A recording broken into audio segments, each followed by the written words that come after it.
Assalamualaikum warahmatullahi wabarakatuh. Selamat pagi, Saya Linda Trilestari. saya Indah Garneta Panggabean, Kami dari kelompok 4 ingin mempresentasikan mengenai perlawanan Banten. Banten. Banten memiliki posisi yang strategis sebagai bandar perdagangan internasional. Oleh karena itu, sejak semula Belanda ingin menguasai Banten, tetapi tidak pernah terjadi. Pada tahun 1651, Pangeran Surya naik tahta di Kesultanan Banten. Ia adalah cucu Sultan Abdul Mufakir dan anak dari Sultan Abu al-Ma'il Abdul Karim. Sultan Abu al-Fath Abdul Fattah yang lebih dikenal dengan nama Sultan Agung Tirtasaya yang berusaha memulihkan posisi Banten sebagai bandar perdagangan internasional sekaligus menandingi perkembangan VOC di Batavia. Beberapa kebijakan, misalnya mengundang para pedagang Eropa lain seperti Inggris, Prancis, Denmark, dan Portugis. Perkembangan di Banten ternyata tidak disenangi oleh VOC. Oleh karena itu, untuk melemahkan peran Banten sebagai bandar pencadangan VOC, sering melakukan blockade. Junjung Cina dan kapal-kapal datang dari Maluku dilarang oleh VOC meneruskan perjalanan menuju Banten. Sebagai balasan, Sultan Agung mengirim beberapa pasukan untuk mengganggu kapal dagangan VOC dan menimbulkan gangguan di Batavia. VOC terus memperkuat kota Batavia dengan mendirikan benteng-benteng pertahanan seperti benteng Norwich. Dengan benteng tersebut, diharapkan VOC mampu bertahan dari serangan dari luar dan mengusir para penyerang tersebut. Sementara itu, untuk kepentingan pertahanan, Sultan Ageng memerintahkan untuk membangun saluran irigasi yang membentang dari Sungai Untung Jawa sampai Pontang. Selain berfungsi untuk meningkatkan produksi pertanian, saluran irigasi dimaksud untuk memudahkan transportasi perang. Pada masa pemerintahan Sultan Ageng, memang banyak dibangun saluran air atau irigasi. Oleh karena jasanya ini, maka Sultan digelari Sultan Ageng Tirtayasa atau Tirta yang artinya air. Pukul mundur dan terdesak hingga ke Benteng Tirtayasa. Benteng Tirtayasa juga dikepung VOC. Sultan Ageng Tirtayasa akhirnya berhasil meloloskan diri bersama putranya, Pangeran Purbaya, ke hutan Lebak. Mereka masih melancarkan serangan sekalipun dengan bergerilya. Tentara VOC terus memburu Sultan Ageng Tirtayasa beserta pengikutnya yang kemudian bergerak ke arah Bogor. Pada tahun 1683, Sultan Ageng Tirtayasa berhasil ditangkap oleh VOC dengan tipu muslihat. Sultan Ageng Tirtayasa ditawan di Batavia sampai wafat pada tahun 1692. Semangat juang Sultan Ageng Tirtayasa beserta pengikutnya tidak pernah padam. Ia telah mengajarkan untuk selalu menjaga kedaulatan negara dan mempertahankan tanah air dari dominasi asing. Hal ini terbukti setelah Sultan Ageng meninggal. Perlawanan rakyat Banten terhadap VOC terus berlangsung. Misalnya pada tahun 1750 berkobar perlawanan yang dipimpin oleh seorang ulama terkenal yakni Ki Tapa.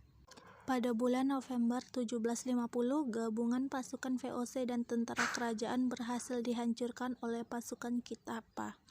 Ki Tapa ini antara lain juga mendapat dukungan seorang pangeran yang bekerja sama dengan Ratu Bagus. Perlawanan Ki Tapa ini semakin luas. VOC tidak ingin dipermalukan oleh pasukan pribumi. Oleh karena itu, pada tahun 1751 VOC mengerahkan pasukan gabungan yang jumlah sangat besar mencapai 1.250 personil untuk mengepung pasukan Ki Tapa dan Ratu Bagus. Pasukan Ki Tapa dapat didesak oleh VOC, namun Ki Tapa dan Ratu Bagus dapat meloloskan diri dan pergi ke hutan untuk melancarkan perang gerilya. Ki Tapa telah menjadi lambang kekuatan Banten yang tidak pernah terkalahkan. Serangan dan gangguan terhadap VOC terus dilakukan. Di tengah-tengah mengobarkan semangat anti-VOC itu, pada tahun 1671 Sultan Ageng Tirtayasa mengangkat putra mahkota Abdul Nazar Abdul Qahar sebagai raja pembantu yang lebih dikenal dengan nama Sultan Haji. Sebagai raja pembantu, Sultan Haji bertanggung jawab dalam urusan dalam negeri dan Sultan Ageng Tirtayasa bertanggung jawab urusan luar negeri dibantu putranya yang lain yakni Pangeran Arya Purbaya. Pemisahan urusan pemerintahan di Banten tercium oleh perwakilan VOC di Banten, Wikaif. Ia kemudian mendekati dan menghasut Sultan Haji agar urusan pemerintahan di Banten tidak dipisah-pisah dan jangan sampai kekuasaan jatuh ke tangan Arya Purbaya. Karena hasutan VOC ini, Sultan Haji mencurigai ayah dan saudaranya. Sultan Haji juga khawatir apabila dirinya tidak segera dinobatkan sebagai sultan, sangat mungkin jabatan sultan itu akan diberikan kepada Pangeran Arya Purbaya. Tanpa berpikir panjang, Sultan Haji segera membuat persekongkolan dengan VOC untuk merebut tahta Kesultanan Banten. Timbullah pertentangan yang begitu tajam antara Sultan Haji dengan Sultan Ageng Tirtayasa. Dalam persekongkolan tersebut, VOC sanggup membantu Sultan Haji untuk merebut Kesultanan Banten tetapi dengan 4 syarat. Yang pertama, Banten harus menyerahkan Cirebon kepada VOC. Yang kedua, monopoli lada di Banten dipegang oleh VOC dan harus menyingkirkan pedagang Persia, India, dan Cina. Yang ketiga, Banten harus membayar 600.000 ringgit apabila ingkar janji. Keempat, pasukan Banten yang menguasai daerah pantai dan pedalaman Priangan segera ditarik kembali. Isi perjanjian ini disetujui oleh Sultan Haji. Kemudian pada tahun 1681, VOC atas nama Sultan Haji berhasil merebut Kesultanan Banten. Istana Surosowan berhasil dikuasai. Sultan Haji menjadi Sultan Banten yang berkedudukan di Istana Surosowan. Sultan Ageng Tirtayasa kemudian membangun istana yang baru berpusat di Tirtayasa. Sultan Ageng Tirtayasa berusaha merebut kembali Kesultanan Banten dari Sultan Haji yang didukung oleh VOC. Pada tahun 1682, pasukan Sultan Ageng Tirtayasa berhasil mengepung Istana Surosowan.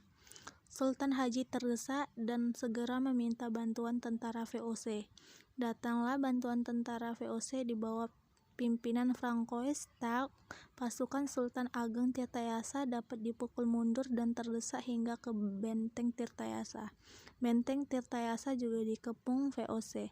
Sultan Ageng Tirtayasa akhirnya berhasil meloloskan diri